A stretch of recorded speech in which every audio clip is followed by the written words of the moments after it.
icônes des réseaux sociaux, donc très important.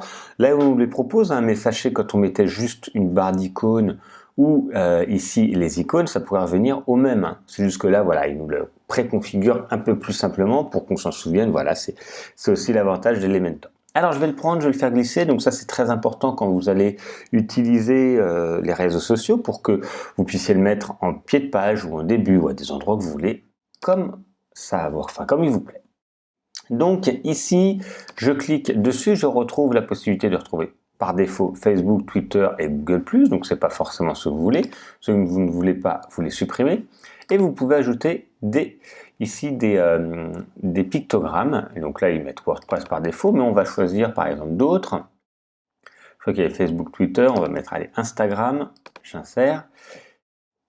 Et donc après, il faut trouver le bon icône parce que vous voyez, il n'est pas exactement de la même couleur. Donc après, suivant ce que vous avez, vous voyez, ils ne sont pas forcément de la bonne couleur. Donc, ou Pinterest, alors que voilà, celui-là est en rouge. Donc il faudra bien chercher suivant ce qui est proposé. Et après, hop, je vais vous montrer Instagram. Là, on va pouvoir le changer également. On pourra changer la couleur, personnaliser. Et là, on pourra mettre les couleurs que l'on veut. Vous voyez, donc la couleur Instagram, peu importe, je ne sais plus laquelle c'est, d'ailleurs je crois que c'est un arc-en-ciel, mais vous pouvez mettre un aplat ici. Et si vous voulez rajouter, vous pouvez de nouveau rajouter, hop, je vais remettre ici.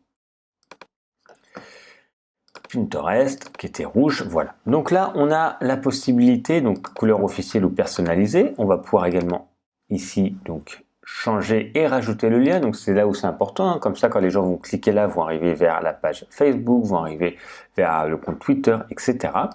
On peut choisir ici si c'est carré ou si c'est rond, voilà. Alors souvent en ce moment c'est plutôt rond, mais vous pouvez choisir, hein, ou avec un rectangle, enfin un carré rond. Donc là vous êtes libre de choisir. L'alignement donc à l'intérieur ici de cette forme, hein, s'il y avait deux colonnes, ben, ça serait dans une des deux colonnes. Donc là, vous pouvez placer comme vous voulez. Et vous avez toujours la possibilité de changer le style. Donc retrouver la taille, hein, plus ou moins grand, donc ça c'est important. Vous avez la marge intérieure. Donc vous voyez, c'est le logo à l'intérieur reste de la même taille, mais vous voyez l'effet, hein, hop, c'est parlant. L'espace, donc c'est l'espace entre les icônes les uns par rapport aux autres. Et vous pouvez rajouter après de la bordure, etc.